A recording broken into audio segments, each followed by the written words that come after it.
गायत्री मंत्र की एक खास विशेषता है। इस मंत्र में गायत्री का नाम नहीं आने के बावजूद इसे गायत्री मंत्र क्यों कहा गया? विषय बहुत गंभीर है।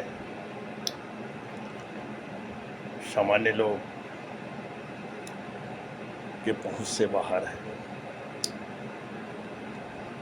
क्योंकि वैदिक जितने भी मंत्र हैं, वैदिक है, शावर है, तांत्रिक है, जो भी है, खास करके वैदिक जितने भी मंत्र हैं, शवों में उस खास देवता के लिए जो मंत्र बना है उसमें उनका किसी न किसी रूप में नाम भी आया है, संकेत के तौर पर। लेकिन अगर देखा जाए तो 24 मंत्र का जो मूल मंत्र है गायत्री का, जो यजुर्वेद द्वारा हमें प्राप्त हुआ है, वेद माता गायत्री जिसे कहते हैं, देव माता गायत्री जिसे कहते हैं,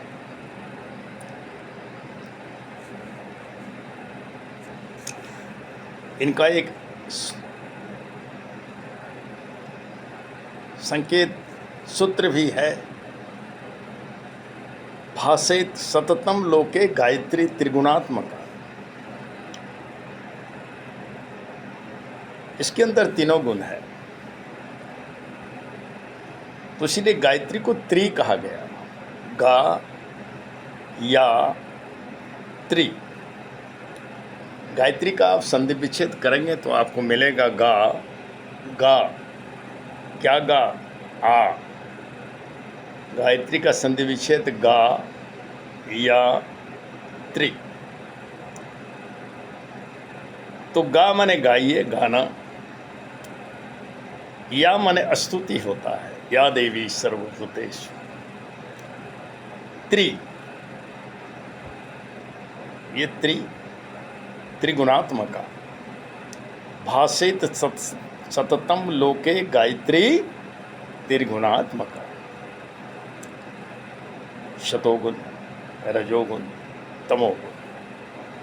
इसकी त्रिकाल संध्या होती है, त्रिकाल उपासना होती है। और त्रिकाल में, तीनों काल में अलग अलग इनका फल है। ब्रह्म मुहूर्त सुबह का जो पूजन होता है उससे सरस्वती की आराधना के रूप में हमें सद्बुद्धि, सद्विवेक, सद्ज्ञान, विवेक की प्राप्ति होती है, सरस्वती की पूजन होती है। ठीक इसी तरह जब मध्य काल में सूर्य मध्य अवस्था में रहता है, संधि, तो उस समय जो पूजन होता है वो लक्ष्मी की पूजा होती है।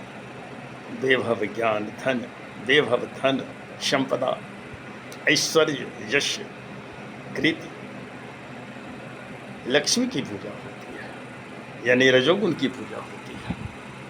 देखिए कैसे त्रिगुणात्मका है। और जो संध्याकालीन पूजा होती है, सूर्यास्त के 1 घंटे पूर्व से लेकर 1 घंटे बाद तक, वो दुर्गा काली के रूप में तमोगुण प्रधान की पूजा होती है, जैसे शौर्य, शक्ति, पराक्रम, रुद्र रूप जिसको काली का होता है, भगवती का रुद्र रूप। भगवती तो वही है, उनका रूप अलग अलग है। तो रुद्र रूप में जो पूजा होती है वो तमोगुणी की पूजा होती है। यानी सुबह की जो पूजा होती है वो हींग, दोपहर की जो पूजा होती है श्रृंग, और संध्याकालीन जो पूजा होती है वो क्लीन। हींग, श्रृंग, क्लीन, तीनों की उपासना की जाती है। तो गा, क्या गा, या यानी स्तुति करे, त्रि, गा या त्रि, गाइए, स्तुति कीजिए, गावें स्तुति त्रिगुणों का, तीनों गुणों का, ह्रीं श्रीं क्लीं सरस्वती, लक्ष्मी और काली, दुर्गा। लेकिन मूल मंत्र जो 24 अक्षर का गायत्री है, इसमें ध्यान दें। कहीं भी गायत्री, सावित्री, सविता, ये सूर्य की उपासना है। सूर्य का नाम आया है 24 अक्षर में, 24 अक्षर में 24 देवता या देवी का नाम है। इसमें काली भी है, इसमें दुर्गा है, सरस्वती है, लक्ष्मी है, सीता है, राधा है, कृष्ण है, राम है, हनुमान है, सूर्यदेव है, इंद्र है, वरुण है, हयग्रीव है, गणेश है, तुलसी है, शिव है, राम है, कृष्ण है, विष्णु है, हनुमान जी हैं। सारे देवों का समूह संग्रह जो है सो इन 24 अक्षरों के अंदर में किया गया है। जैसे 24 तत्वों का समूह, 24 तत्वों का गुण, 24 छंदों का गुण, 24 देवताओं का गुण, सारा चीज़ समाहित है। लेकिन प्रधान रूप से जो 24 तत्व से मनुष्य का रूप बना और 24 तत्व का जो गुण की प्रधानता का जो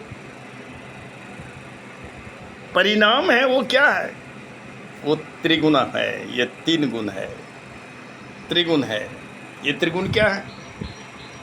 सतोगुण, रजोगुण और तमोगुण।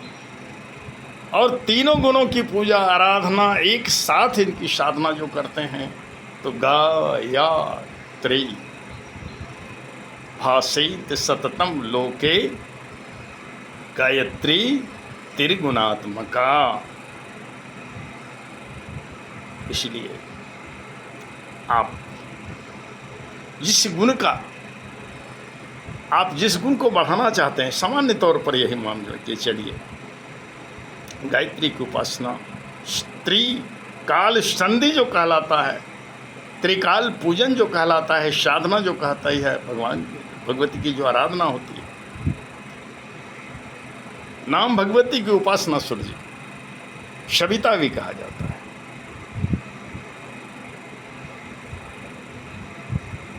तो उसी ढंग से आप जब ब्रह्म मुहूर्त में, सुबह के मुहूर्त में इनकी पूजा करते हैं, आराधना करते हैं, जप करते हैं तो आपको सतोगुण की वृद्धि होती है। मध्यकालीन में इनकी उपासना से आपको रजोगुण की वृद्धि होती है और संध्याकालीन में शौर्य, तपो, शक्ति, पराक्रम, ऐश्वर्य, पराक्रम की वृद्धि होती है, यानी तमोगुण की वृद्धि होती है। इसलिए स्पष्ट है ये गायत्री इतना उपयुक्त नाम है, इसी नाम से इनकी आराधना की जाती है।